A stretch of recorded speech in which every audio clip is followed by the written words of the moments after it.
Entonces, seguiremos con esta clase que trata sobre los atributos de Dios. Hoy es la segunda clase y tendremos la bendición de ver otros 4 atributos. La clase anterior vimos los primeros 4, hoy veremos nuevamente 4 atributos, ¿verdad? Que seguramente pues, nos van a seguir ayudando a poder entender un poquito más sobre Dios. Habíamos hablado con anterioridad que la Biblia, la palabra de Dios, las sagradas escrituras nos ayudan a entender cómo es Dios y también nos ayudan a entender cómo no es Dios.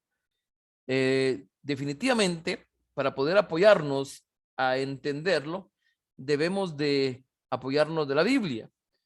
Si existe algún intento de explicar los atributos de Dios, qué son Dios, pero solamente con la opinión del hombre, va a haber una incorrecta comprensión de lo que es Dios. Es necesario poder entender todo ello de acuerdo a lo que las Sagradas Escrituras nos lo dicen y definitivamente haciendo una interpretación correcta de la misma. También debemos de recordar algo bastante importante. Hay ciertas cosas que podemos entender de lo que Dios ha dejado en su palabra que podamos comprender. Él lo ha dejado revelado. Él ha permitido que se pueda conocer. Uno de los atributos del Señor es que Él es luz. Él mismo se nos ha revelado. Hay ciertas cosas que definitivamente pues Él no ha permitido que nosotros podamos conocer. Y no las vamos a conocer. Dios es un ser infinito y ningún ser humano puede responder a la pregunta de quién es Dios. Pero a través de la palabra de Dios podemos entender acerca de lo que es Dios. Ahora sí, hay que aclarar de que lo que la Biblia nos enseña es porque Dios ya lo ha revelado para que lo conozcamos. No es que los seres humanos seamos tan inteligentes y hayamos descubierto algo porque seamos nosotros muy buenos, no. Lo que sabemos es porque Dios ha permitido que lo sepamos. Y también hay muchas cosas que Dios no ha permitido que nosotros podamos conocer, que Dios no ha dejado que nosotros conozcamos, ¿verdad? Eso es, debemos nosotros de entenderlo con claridad. Hoy veremos como primer atributo la misericordia de Dios. Definitivamente, todos nosotros cristianos sabemos que Dios es misericordioso, ¿verdad?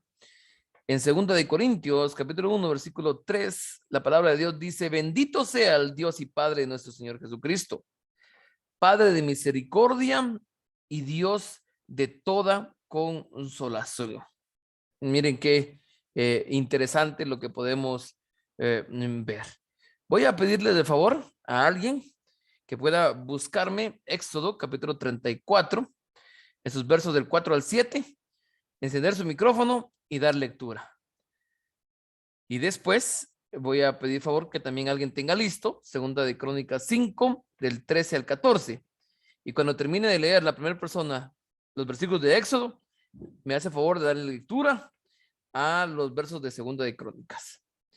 Entonces, si alguien encuentra Éxodo 34 del 4 al 7, le pido de favor que prenda su micrófono y que pueda leerlo con nosotros.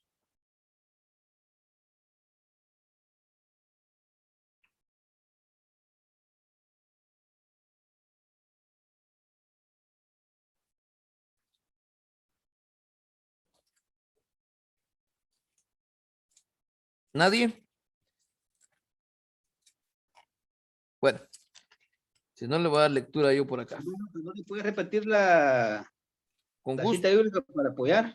Con gusto, gracias. Primero es Éxodo 34 del 4 al 7 y después Segunda de Crónicas 5 del 13 al 14. Éxodo 34 Del 4 al 7, por favor.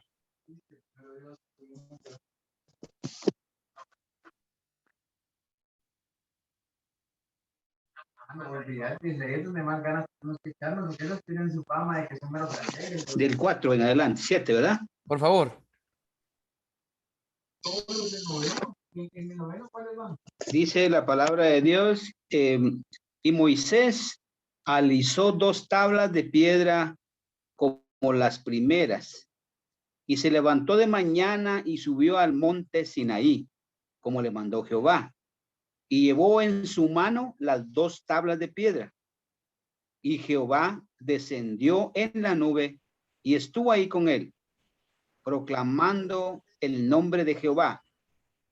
Y pasando Jehová por delante de él, proclamó: Jehová, Jehová, fuerte, misericordioso y piadoso, tardo para la ira y grande en misericordia y verdad, que guarda misericordia a millares, que perdona la iniquidad, la rebelión y el pecado, y que de ningún modo tendrá por inocente al malvado, que visita la iniquidad de los padres sobre los hijos y sobre los hijos de los hijos, hasta la 3ª y 4ª generación. Muchas gracias, hermano. Si alguien tiene por ahí, Segunda de Crónicas 5, Yo lo leo, hermano. Buenas 13 y noches. 14. Gracias. Buenas noches. Yo lo leo. Por favor, Segundo de Crónicas 5, 13 al 14. por Dice: favor. Cuando sonaba pues las trompetas y cantaba todo a una para alabar y dar gracias a Jehová, y a medida le alzaba la voz con trompetas y címbalos, otros instrumentos de música, y alababan a Jehová diciendo, porque él es bueno, porque para siempre es su misericordia es para siempre. Entonces la casa se llenó de una nube en la casa de Jehová, y no podía los sacerdotes estar ahí para ministrar por causa de la nube, porque la gloria de Jehová había llenado la casa de Dios. Amén, hermano. Amén. Les agradezco mucho. Amén, siervo. Nos damos cuenta entonces, si pudimos leer con atención, si no, usted va a tener los versículos ahí para que los recuerde y los lea después, que estos pasajes nos dan una declaración de lo misericordioso que es Dios. Pero recordemos algo que hemos estado viendo cuando hemos hablado de los atributos de Dios. La misericordia no es algo que Dios tiene, no, es algo que Dios es. Dios es misericordia.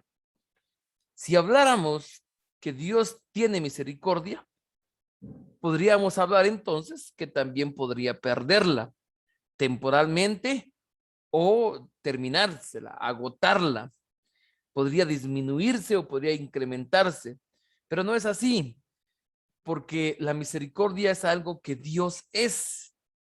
Debemos recordar entonces que es increada.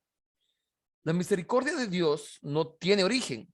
La misericordia de Dios siempre ha existido, existe y existirá. Recordemos que uno de los atributos del Señor que Él no cambia. La misericordia es lo que Dios es. Dios es eterno, Dios es infinito. Dios es misericordia. Hemos escuchado en algunas ocasiones que el Antiguo Testamento pareciera un libro de ley, de severidad, de fuerza, y que el Nuevo Testamento es de ternura, de gracia, de misericordia. Pero esta idea no es totalmente cierta, porque nos vamos a dar cuenta que el Dios del Antiguo Testamento y del Nuevo Testamento es un único Dios y no cambia. Ese es uno de los atributos del Señor, que Él no cambia. Él no ha cambiado, Él es el mismo Dios, y al ser el mismo Dios no puede cambiar. Debe ser necesariamente el mismo en el Antiguo y el mismo en el Nuevo Testamento.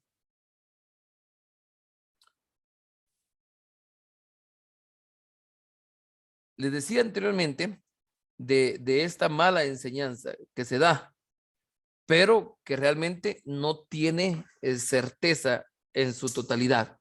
Veamos lo que dice Isaías 63 y en sus versículos del 7 al 9. De las misericordias de Jehová haré memoria de las alabanzas de Jehová conforme a todo lo que Jehová nos ha dado y de la grandeza de sus beneficios hacia la casa de Israel que les he dado, según sus misericordias y según la multitud de sus piedades. Porque dijo, ciertamente mi pueblo son hijos que no mienten, y fue su salvador. En toda angustia de ello, él fue angustiado, y el ángel de su faz los salvó. En su amor y en su clemencia los redimió, y los trajo y los levantó todos los días de su antigüedad. Vamos a darnos cuenta que Dios se deleita, ¿sí?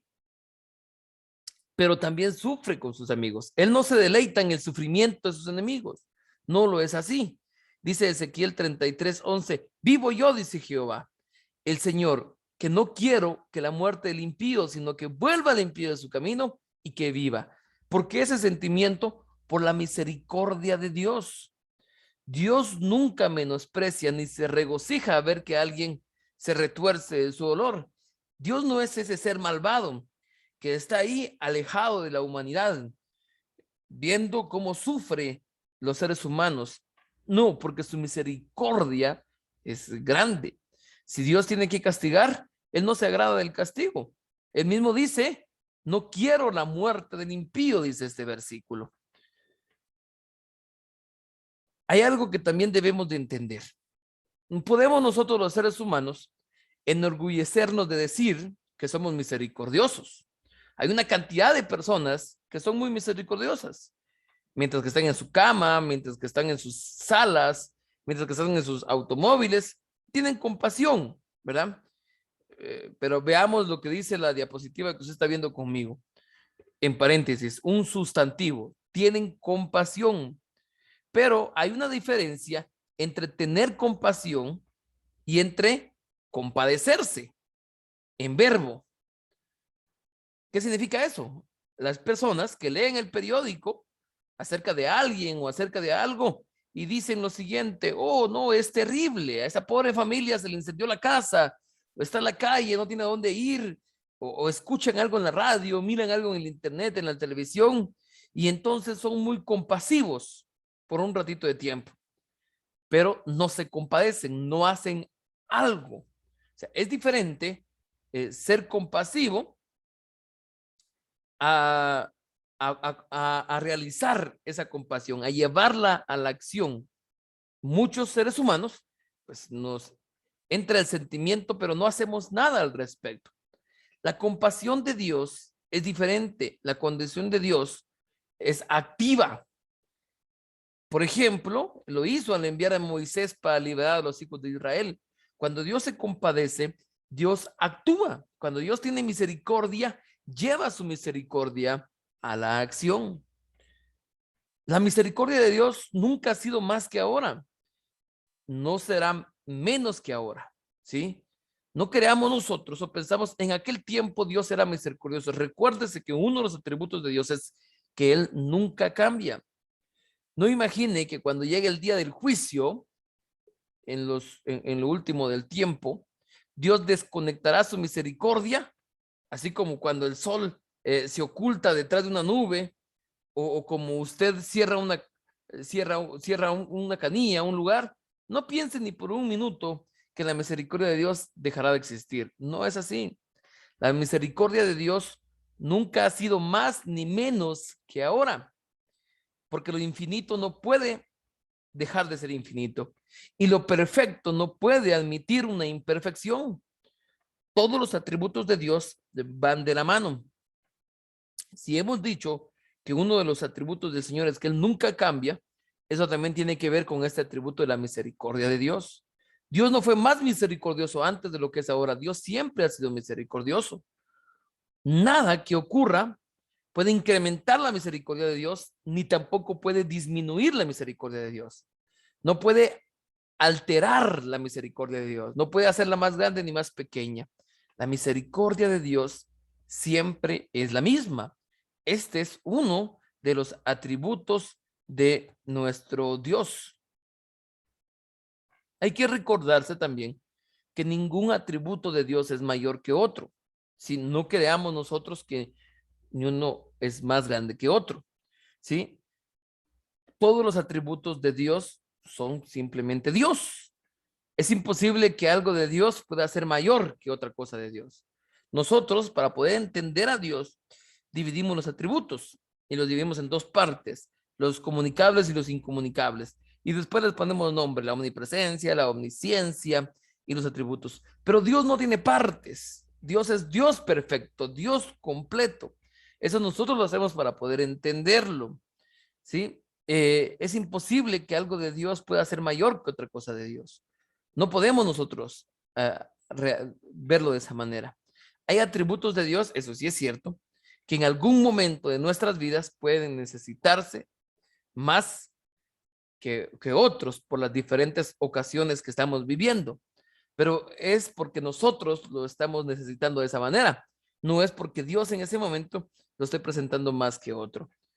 Por ejemplo, cuando el buen samaritano pasó, usted sabe la historia del buen samaritano, y vio al individuo que había sido golpeado por los ladrones, ahí el atributo que fue utilizado fue el de la misericordia. ¿Por qué? Porque él necesitaba a alguien que se compadeciera de él. Entonces, el atributo usado más que otros fue el de la misericordia. Él descendió de su cabalgadura, se acercó y se compadeció de él.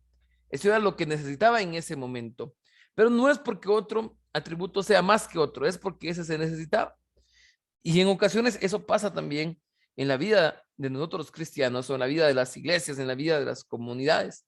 Hay veces que hay un atributo que se necesita más que otro, pero no es que sea mejor o más grande que otro de los que Dios tiene. Recordemos que el juicio de Dios es la justicia de Dios confrontando la injusticia moral, ¿sí? Ya hablamos nosotros, la última clase, ya hablamos nosotros sobre la justicia de Dios.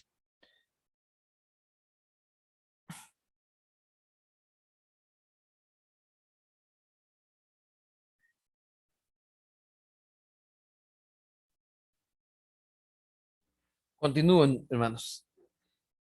Recordemos que ya habíamos hablado con anterioridad sobre la justicia de Dios. El juicio de Dios es la justicia de nuestro Señor confrontando la injusticia moral del ser humano. Cuando la justicia ve la iniquidad, cae el juicio. Esa es parte del juicio de Dios, parte de la cualidad del Señor poniendo en práctica su justicia. Cuando hablamos de misericordia, es la bondad de Dios actuando, es la bondad de Dios confrontando la culpa y el sufrimiento humano. Cuando la bondad de Dios confronta la culpa y el sufrimiento humano, Dios está escuchando, Dios está oyendo, ¿sí? En ese momento.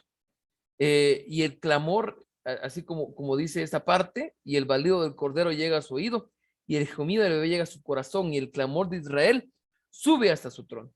La bondad de Dios está confrontando el sufrimiento y la culpa humana. Y entonces ahí es donde está poniéndose en práctica la misericordia de Dios.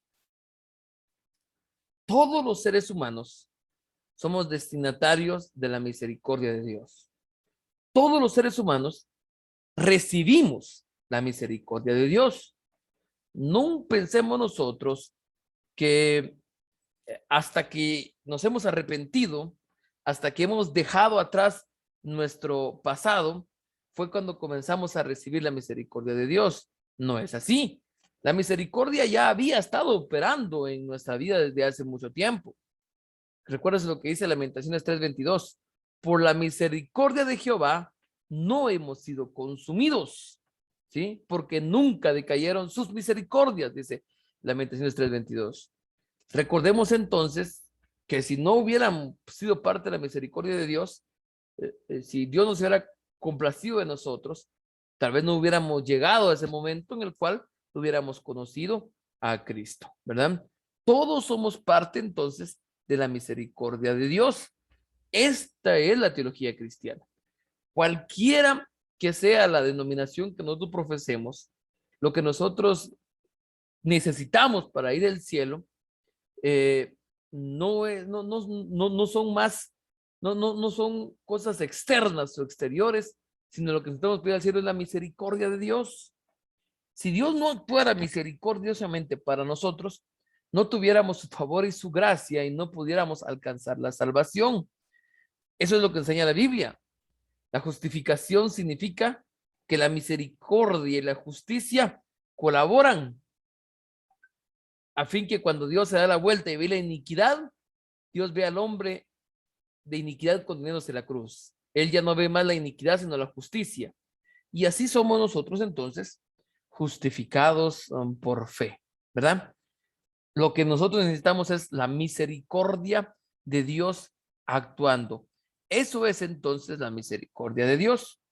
De la mano de este atributo de la misericordia de Dios, tenemos la gracia de Dios. Y este es el segundo atributo que hoy nosotros veremos. La gracia de Dios. En Primera de Pedro, capítulo 5 y versículo 10, la palabra del Señor dice así: mas el Dios de toda gracia, que nos llamó a su gloria eterna en Jesucristo, después que hayas padecido y un poco de tiempo, él mismo os perfeccionó, afirme, fortalezca y establezca. ¿Quién? El Dios de toda gracia. La misericordia, ya dijimos que es la bondad de Dios actuando, es la bondad de Dios confrontando la culpabilidad humana. Y la gracia es la bondad de Dios confrontando el demérito humano. Dese cuenta de ello. Vamos a ir despacio para que pueda entender. La gracia es la bondad de Dios confrontando el demérito humano. ¿A qué nos referimos cuando hablamos de mérito? De mérito es lo contrario a mérito. Nosotros no tenemos el mérito para poder obtener la salvación o para poder obtener las recompensas que tendremos. Lo que tenemos es por pura gracia de Dios, porque Dios ha querido dárnoslo como un regalo inmerecido para nosotros. Esta es la gracia de Dios, ¿sí? Es confrontar el demérito humano. Cuando la justicia confronta una situación moral, pronuncia muerte. Hay una desaprobación divina al punto de condenación. Dios debe oponerse al hombre porque el hombre se afirma en el pecado. La justicia juzga.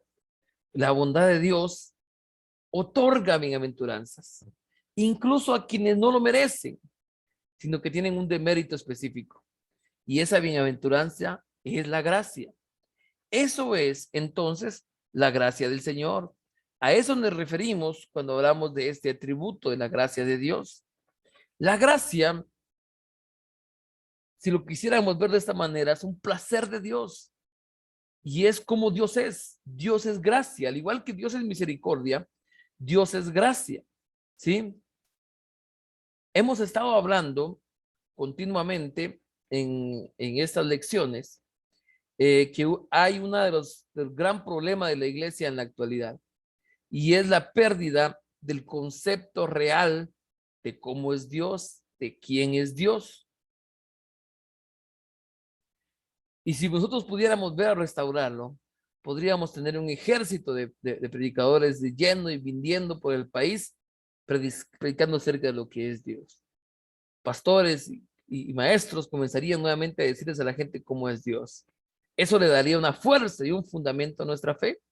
La gracia es eso de Dios, que otorga favor a uno que es justamente desaprobado. Debemos de entender nuevamente quién es Dios. Muchos de los conceptos erróneos que existen es porque hemos comenzado a escuchar más al ser humano y hemos dejado de escuchar a Dios por medio de las Sagradas Escrituras y hemos olvidado realmente quién es Dios, ¿sí? Gracia y favor suelen intercambiarse en algunas traducciones de la Biblia. Anteriormente hablamos de misericordia y hablamos erróneamente, algunos creen que en el Nuevo Testamento hay más misericordia que en el Antiguo, y en que el Antiguo se vea un Dios un poquito más fuerte. Quiero decirle que se habla 4 veces más acerca de la misericordia en el Antiguo que en el Nuevo Testamento. O sea, hay más conceptos de misericordia en el Antiguo que en el Nuevo Testamento. Pero extraña y maravillosamente se habla 3 veces más de la gracia en el Nuevo Testamento que en el Antiguo. Ahí podemos ver un poquito más sobre la gracia de Dios. En ocasiones, cuando pensamos nosotros en la ley que fue dada a Moisés, podríamos pensar que Moisés no conoció la gracia. Y es que a veces malinterpretamos. Y entonces, como ese es el periodo de la ley, pensamos que ellos vivían solo por la ley y la gracia de Dios no se manifestaba a los seres humanos en ese entonces. Pero eso no es así. Creer eso es malinterpretar las escrituras. Génesis 6:8 dice, pero Noé halló gracia ante los ojos de Jehová. Y eso es antes que comenzara a existir la ley. Después de que la ley fue dada, después de que Moisés estuvo en el monte durante 40 días y 40 noches, y que Dios hizo descender el fuego y la tormenta, y con su dedo cinceló los 10 mandamientos de las tablas de piedra, dice lo siguiente en Éxodo 33:17. Por cuanto has hallado gracia en mis ojos, yo te he conocido por tu nombre. La gracia de Dios siempre se ha hecho ver en la humanidad, incluso en este tiempo de la ley. Dios no trató con Moisés sobre la base de la ley, trató con Moisés sobre la base de la gracia. Moisés lo sabía. Moisés dijo en Éxodo 33:13, ahora pues, ya he hallado gracia en tus ojos, te ruego que me muestres ahora tu camino para que te conozca y ya halle gracia en tus ojos. Esa es la gracia de Dios. Hay dos verdades muy importantes que tienen que quedar claro cuando nosotros hablamos de este atributo de Dios, de la gracia de Dios. La primera verdad es que nunca nadie fue salvado, nadie es salvado ahora y nadie será salvado en el futuro por la gracia. La gracia es el medio para que nosotros podamos llegar y obtener salvación.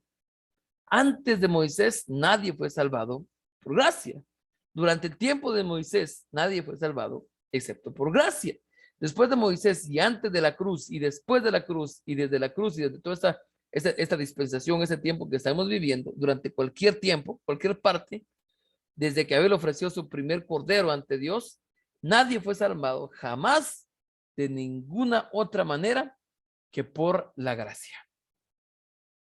Por medio de la gracia nosotros podemos obtener todo lo que ha hecho Dios es por pura gracia y misericordia de Dios para nuestras vidas. Esa es una gran verdad. Y la segunda verdad es que la gracia siempre viene por Jesucristo. Escucha lo siguiente, la gracia siempre viene por Jesucristo. Es un concepto bíblico.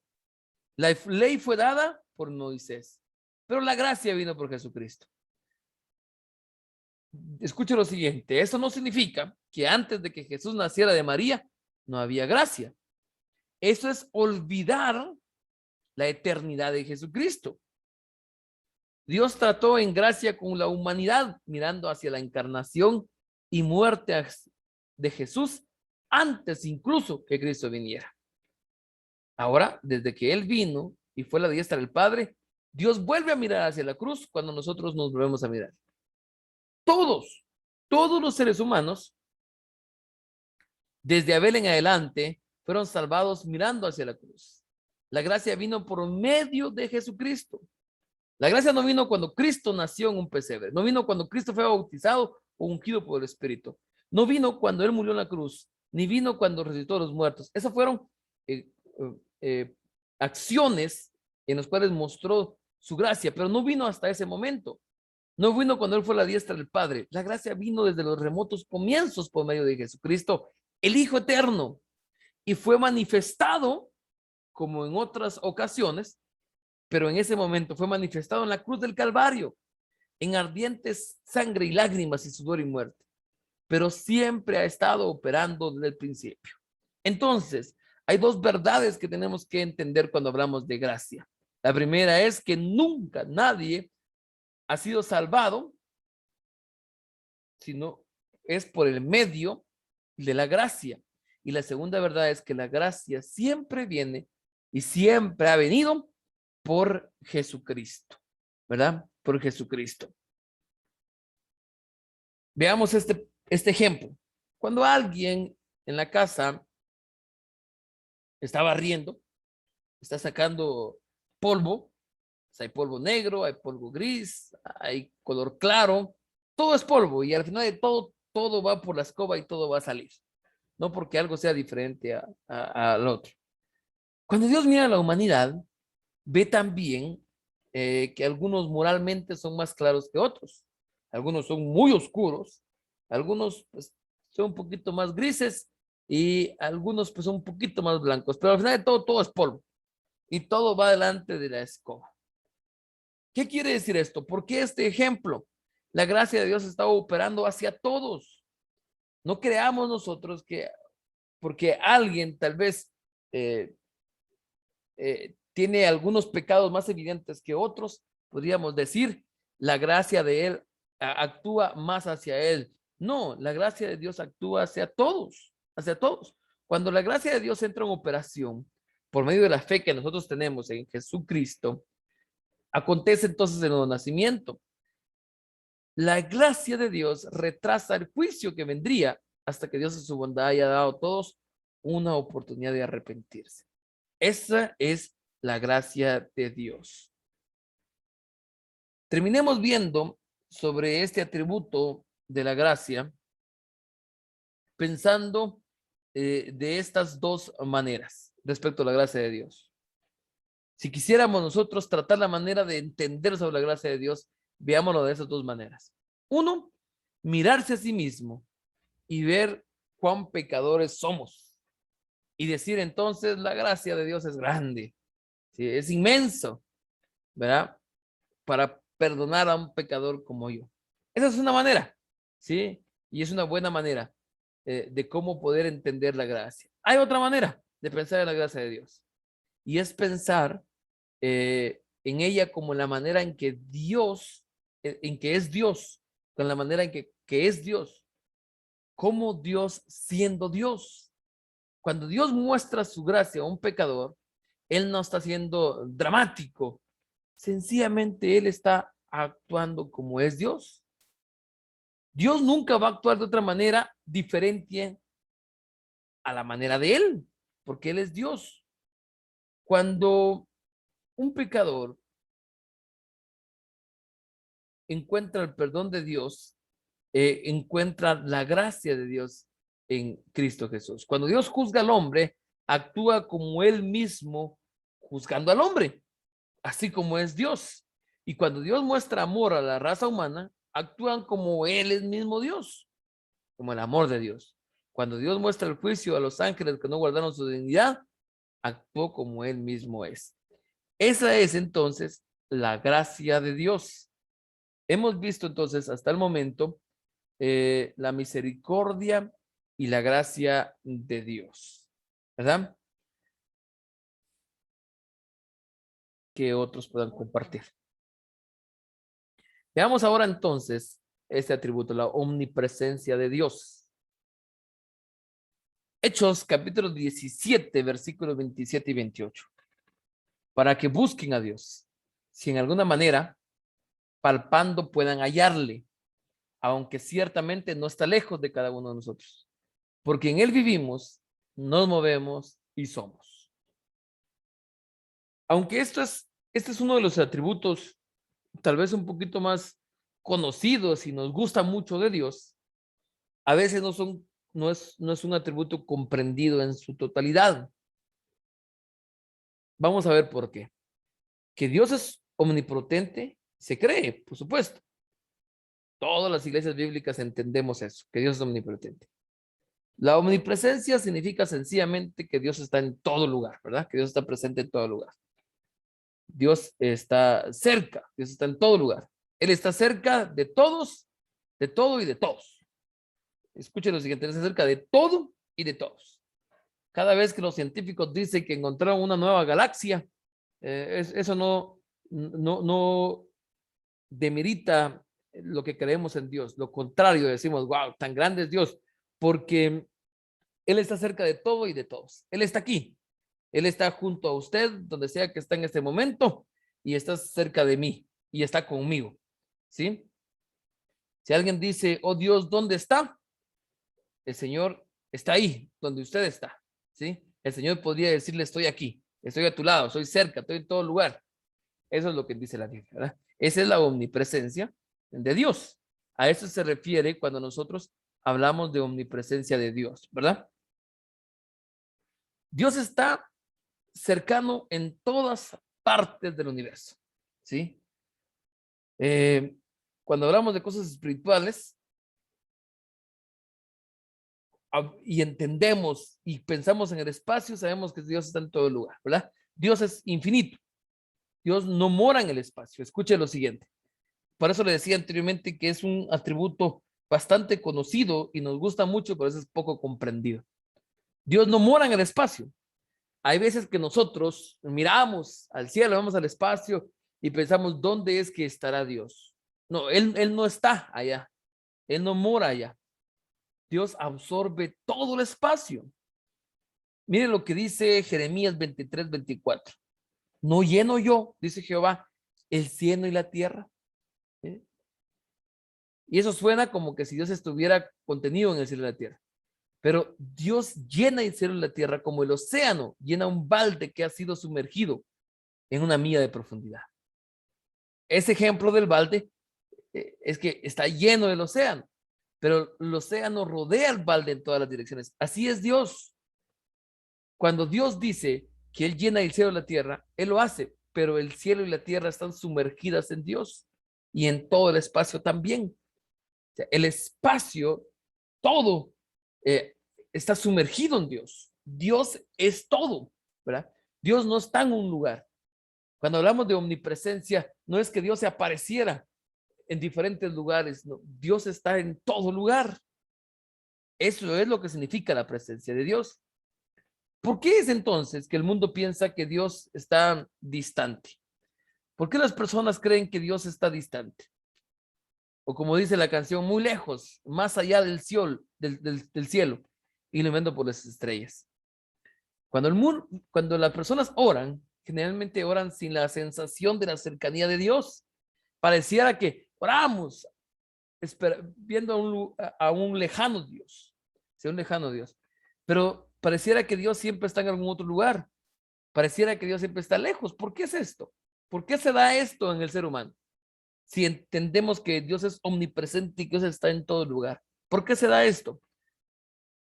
Porque estamos separados de Dios, no porque Dios esté lejos de nosotros, no porque Él está distante en otro cielo, en otra galaxia, no porque sea así, sino porque hay una diferencia de naturalezas. Cuando pensamos en las cosas espirituales, proyectamos sobre ellas nuestros conceptos humanos y nuestros conceptos humanos muchas veces no tienen el alcance de entender ciertas cosas espirituales. Uno los y ahí es donde perdemos en detalle lo que realmente es Dios. Una de las razones por la cual sentimos que Dios está lejos es porque somos diferentes en caracteres morales. Dios y el hombre tenemos diferencias. Recuérdense que estamos hablando sobre los atributos. Hay atributos comunicables e incomunicables. Los incomunicables son aquellos en los cuales no podremos otros seres humanos ser igual que Él. Dios hizo al hombre a su imagen, pero nosotros pecamos. El hombre pecó, el ser humano pecó y se hizo diferente de Dios en su naturaleza moral. Y debido a que es diferente de Dios, esa comunión está rota. Dos enemigos pueden odiarse y estar separados y lejos, aunque por un momento se ven obligados a estar juntos. Pero hay una lejanía, hay una separación. Y así es exactamente como la Biblia llama a la incompatibilidad moral entre Dios y el ser humano. Dios no está lejos en distancia, pero pareciera estarlo en carácter, ¿sí? En naturaleza. Él es diferente al hombre porque el hombre ha pecado, pero Dios es santo. La Biblia tiene una palabra para esta incompatibilidad moral, esta diferencia espiritual entre Dios y el hombre, y es separación. Un ejemplo de lo que estamos hablando. porque estamos hablando de la omnipresencia de Dios.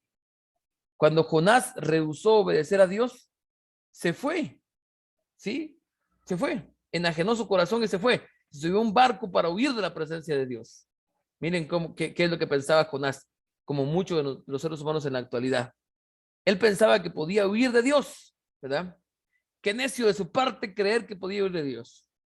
¿Verdad? Pero no lo pudo hacer, porque Dios está en todo lugar. Entonces, ¿por qué el ser humano siempre cree que está al distante? Es por nuestra naturaleza, es por ese nuestro poco entendimiento espiritual. Por ejemplo, Pedro se arrodilló y dijo: apártate de mí, Señor, porque soy hombre pecador.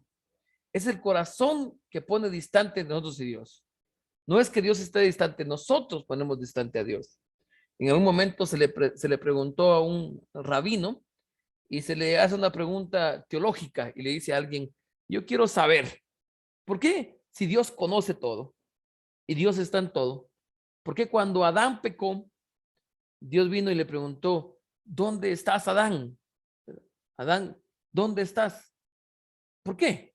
Y el rabino le dijo: no es que Dios no supiera dónde estuviera Adán, es que Adán no supiera, es que Adán no sabía dónde estaba. Dios le estaba diciendo: ¿dónde estás? Porque Adán es quien no sabía dónde es que él estaba. Y eso pasa con el ser humano. Es el corazón del ser humano el que aleja la presencia de Dios, pero Dios está ahí en todo momento y en todo tiempo. Es el corazón el que pone distancia entre nosotros y Dios. No debemos pensar a Dios como estando lejos, por la razón que Dios no mora en el espacio.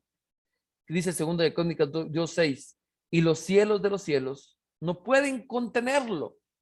No importa qué tan grande sea el espacio y qué tantos avances científicos haya y digan qué tan grandes son las galaxias, todo eso es Dios. Toda esa grandicidad es Dios. Por eso es que Dios es omnipresente. Él contiene los cielos de los cielos y por lo tanto Dios está cerca de nosotros ahora, más cerca de lo que nosotros estamos de Él mismo. Dios está cerca de nosotros. Eso es lo que significa entonces la omnipresencia. Por eso, Hechos 17, versículos 27 y 28 dice: para que busquen a Dios, si en alguna manera palpando puedan hallarlo, aunque Él ciertamente no está lejos de cada uno de nosotros, porque en Él vivimos, nos movemos y somos, ¿verdad?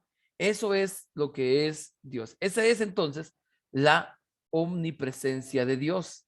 A eso se refiere. El Salmos 52 dice: de Sión, perfección de hermosura, Dios ha resplandecido. El hermano Gilmar decía algo bastante interesante con anterioridad. Y es que al final de todo debemos de ser bastante claros.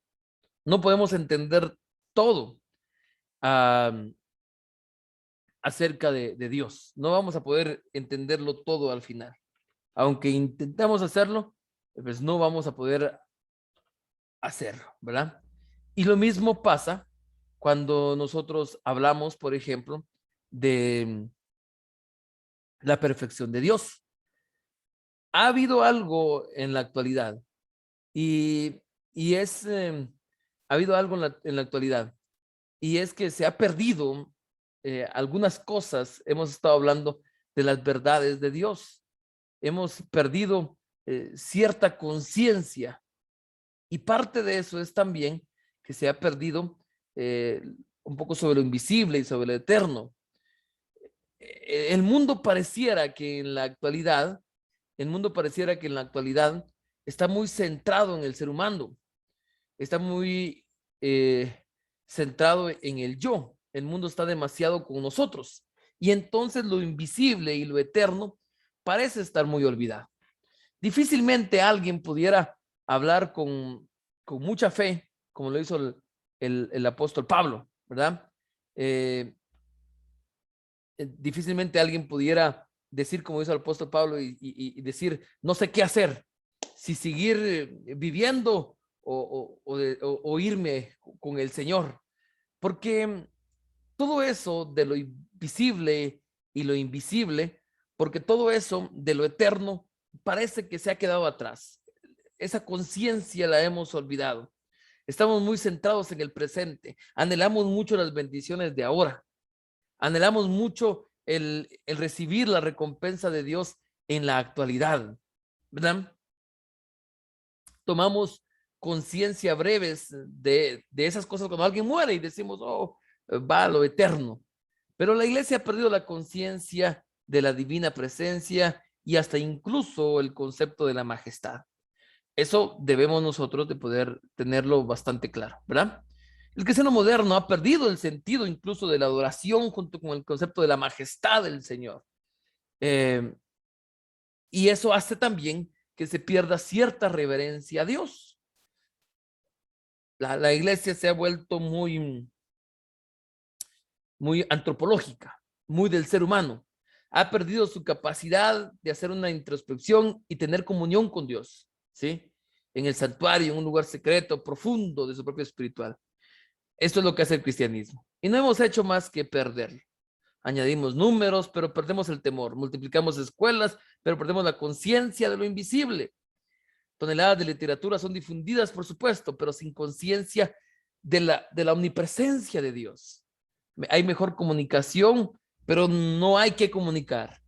Hay muchas organizaciones evangelísticas, pero el concepto de la majestad, de la adoración, de la reverencia, de la omnipresencia se ha olvidado.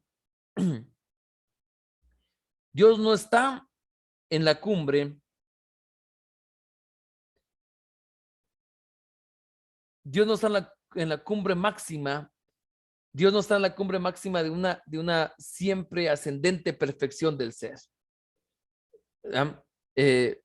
Dios es diferente y separado. Cuando nosotros, hermanos, hablamos de la perfección de Dios, no podemos compararlo con la perfección conocida del ser humano. No podemos compararlo con la perfección que nosotros entendemos, porque Dios no conoce medida. Dios es simplemente Dios. Una infinita perfección de plenitud. No podemos decir que Dios es un poco más o Dios es un poco menos. No podemos con el Señor. Más y menos son palabras para nosotros, las criaturas. Podemos decir que un hombre tiene un poco más de fuerza hoy que ayer. Podemos decir que un niño es un poco más alto este año y está creciendo. Pero no se puede aplicar eso a Dios. Pues Dios es perfecto. Sencillamente Dios es Dios, ¿verdad? Sencillamente Dios es Dios. La incapacidad de Dios para comunicarse con nosotros no es porque Dios no sea imperfecto, ¿sí? Sino es la imperfección de nosotros los seres humanos, a quien Él está tratando de darle la verdad. Cuando aplicamos la perfección de Dios, queremos decir que Él tiene absoluta plenitud y completud de lo que tiene. Él tiene absoluta plenitud de poder, tiene absoluta completud de sabiduría, Él tiene absoluto conocimiento, Él tiene absoluta santidad. Cuando hablamos de perfección, hablamos de que Él es completo, de que Él es absoluto. No le falta a Él absolutamente nada, ¿verdad? Eso es cuando nosotros hablamos en su totalidad de la perfección de Dios. Ese es el cuarto atributo de Dios.